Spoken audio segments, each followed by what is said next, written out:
তো আপনি কি 1 মিনিট বাংলা কথা বলতে পারবেন? হ্যাঁ। আচ্ছা, তাহলে সময় স্টার্ট। আমার নাম লিজা আক্তার, আমি একাদশ শ্রেণীতে পড়ি। আমি খেতে পছন্দ করি। আমি আমি রোজ হাঁটতে বের হই।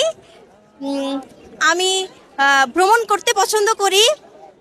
আমি আজকে অমর একুশে বইমেলায় আসছি বিভিন্ন ধরনের বই দেখতে। আমি বাংলাদেশে বসবাস করি। বাংলাদেশ খুবই সুন্দর দেশ।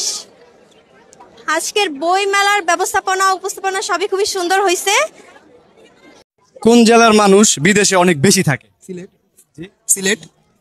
একটু ভেবে চিন্তে দেখবেন সিলেট কেন? সিলেটের মানুষ আচ্ছা, বিদেশে থাকে। বিদেশের মানুষ এটা বিদেশে থাকে। কোন জেলার মানুষ? আমি তো বলছি। জেলার মানুষ 5 শরীয়তপুর। জি শরীয়তপুর। নিব আমরা অ্যানসার হিসেবে এটা। জেলা হিসাবে বাংলাদেশ নারায়ণগঞ্জ। জি নারায়ণগঞ্জ। নিব এটা অ্যানসার। হ্যাঁ, নিন। 39টা ব্যঞ্জনবর্ণ আছে, এর ভিতরে কোন ব্যঞ্জনবর্ণের মধ্যে একটা ছেলে ও একটা মেয়ের নাম লুকিয়ে আছে? জানি না। কি ভেবে বলতে পারো? সময় আছে হাতে 5 সেকেন্ড। অপশন দেওয়া যাবে? 39টা ব্যঞ্জনবর্ণ এর ভিতরে সময় আছে হাতে 5 সেকেন্ড।